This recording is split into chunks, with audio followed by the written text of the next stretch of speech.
Esteemed viewers, welcome to the conclusion of our two-part program on American author and Gnostic Gospels expert, Peter Canova, who after an extraordinary career as an international businessman and luxury hotel developer, spent the next phase of his life studying the Gnostic mysteries.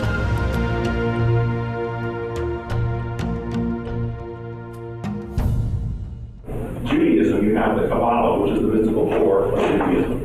In Islam, you have Sufism, which was the mystical core of Islam, and Gnosticism was the mystical core of Christianity.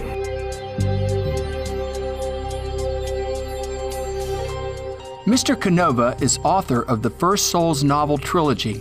Book 1 is called Pope Annalisa and has won 7 National Book Awards in the U.S., including the prestigious Nautilus Gold Medal Award and the Independent Publishers Award. Peter Canova will now continue discussing the insights he's gained from these ancient texts, including the lost women of the Bible, as well as provide perspective on the connection between consciousness and our perception of reality. The Gnostics were the knowledge keepers of the West. And this little quote here by a great Gnostic scholar, Mead, says that Gnostic forms are found to preserve elements from the mystery traditions of antiquity in greater fullness than that we find elsewhere. I have studied a lot of mystical texts, and the Gnostics were unique. You find information in there with precision and clarity that I haven't found in many of the other texts. And in 1945, a great discovery was made in the deserts of Egypt. An Arab peasant found these earthenware jars, and inside the jars were these papyri, that's plural for papyrus, scrolls. And they were written mostly in Coptic, a little bit in Greek, but mostly in Coptic, which was the ancient language of Ethiopia, written in Greek characters. And that discovery opened up a whole new vista. That and the Dead Sea Scrolls started to really open up a whole different lens on looking at the very early origins of Judeo-Christianity and what was really being said. The Gnostics predated Christianity. They were around way before the Christians because this universal spiritual tradition came down from thousands and thousands of years ago. And they believed that revealers of the light came in waves. And when they became familiar with the teachings of Jesus of Nazareth when he started his ministry in Palestine, they readily recognized what he was teaching. And they became among the first Christians, early Christians. Peter Canova's study of the Gnostic Gospels reveals that Mary Magdalene, a disciple of Jesus, was highly enlightened and made many spiritual contributions to the world. Mary Magdalene understood these mystical teachings so much that in the Gospels, she's portrayed as actually framing the questions and making explanations when Jesus will say, you're most blessed among all people. However, Mr. Canova has found that as Christianity evolved over time, many significant changes occurred with regards to the position of women in the religion.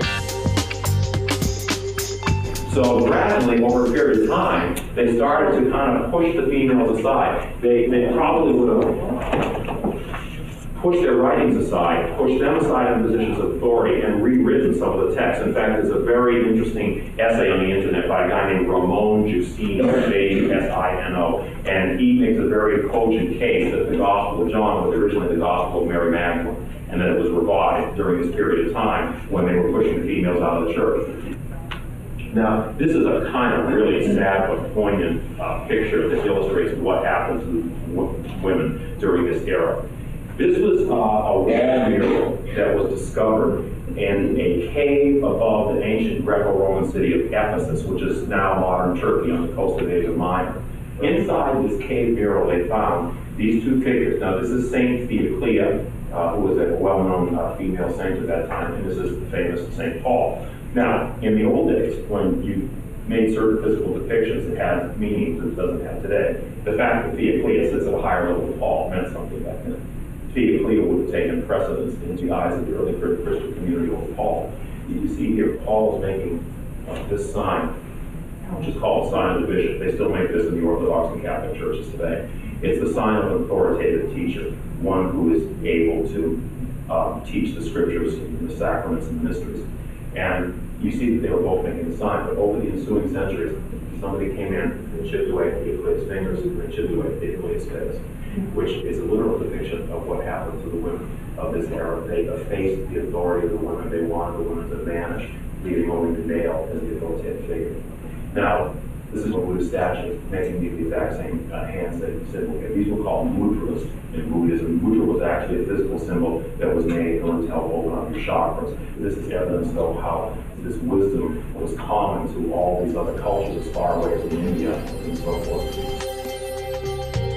Another area of Mr. Canova's study is the light of the divine that is discussed in the Gnostic Gospels and many other sacred spiritual texts.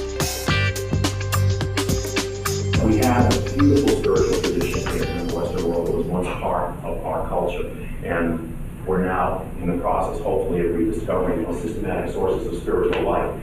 Hippolytus, church father, said Brahmins in Alexandria affirming God as light, but not such as one sees by. Deity is discourse. Brahmins are Hindus. So we know that these mystery schools were in touch with one another, because here you have these guys in Alexandria, which was a hotbed of learning. The second thing is God is light, but not such as one sees by. And deity is discourse, meaning discourse is information. He's saying that there's information contained in light.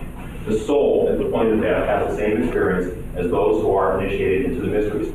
Now, this was the real common phenomena that all the mystics had. When they reached that mystical state, they would see things, they would be bathed in this milky, pearl-like, opalescent white light, and information was coming from that light. So when the initiate reached that point, that's when they really started to make contact. And this experience of that milky white light was a universal phenomenon. In the ancient spiritualism, there was no separation. There only was separation in terms of perception, or in terms of appearance. Behind each human consciousness was a chain of conscious being that was part of us, leading all the way back to ourselves as light beings. So we are multiple creatures.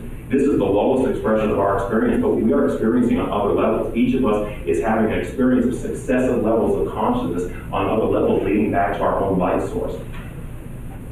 The key to enlightenment is to make that which is unconscious conscious again.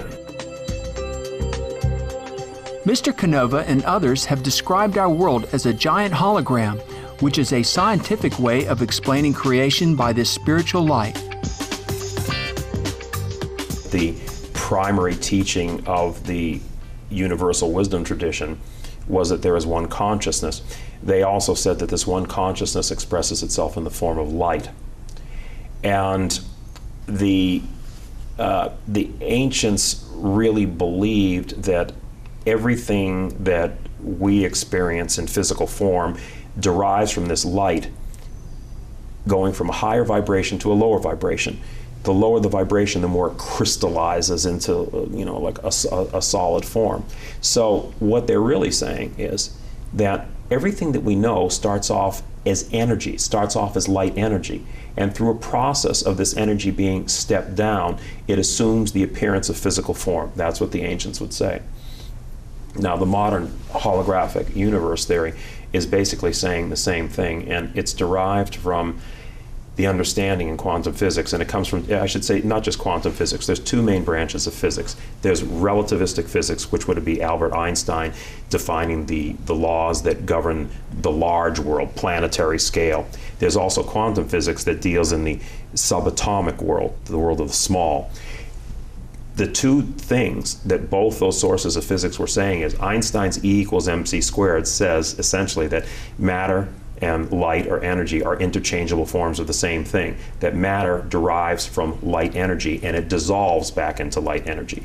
The quantum physics side was saying that when we go so far into the subatomic realm, there's no such thing as particles. The particles that we think make up solid objects like this chair do not exist at the very fundamental level of reality. What exists is light. And since light is the source of everything according to both these branches of physics, what they're starting to do is revise their notion of what this three-dimensional world is about. And it led them to the theory and the belief that there is a dimension where these things that we think are solid objects in the material world exist in a sort of blueprint form. archetypes, archetypical forms. Think of them as kind of an energetic blueprint for you, for the camera, for the chair, for the things that we see in this room. These exist first in archetypal form in another dimension, and they're light images. And the light images are converted chemically and by other processes through our eyesight and our brains so that we actually picture what we think is three-dimensional reality in the back of our brains. It's almost like the brain is a fantastic TV set, and we're getting these light images, a signal being sent, and we're like the antennae. Our brains are like the antennae, and they are also the transmitters and the transceivers, so that they take the information in and they spit it out as three-dimensional objects, as the appearance of three-dimensional objects. So what they're saying is the same thing that the mystics were saying years ago, that everything starts off in the world of light. All the images and archetypes of things that we know start off as light energy, and through this process of the human consciousness, which is very important, the human consciousness is completely tied into the material world. Without individual human consciousness, there would be no materiality. The two go hand in hand, because that is the receiver and is the transmitter that gives the appearance of 3D objects coming from this world of light. So that's what the holographic theory says, and that's what the ancients were saying, the exact same thing 2,000 and 3,000 years ago.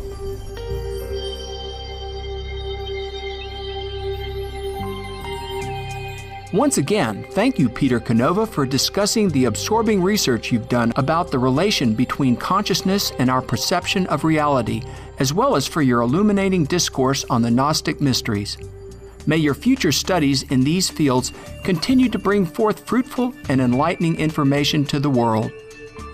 For more information on Peter Canova, please visit www.popeannalisa.com.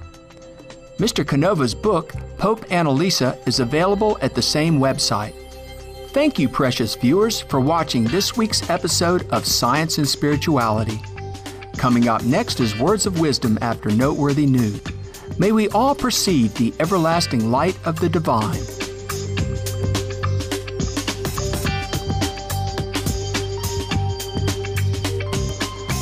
For more details, please visit www.suprememastertv.com/SS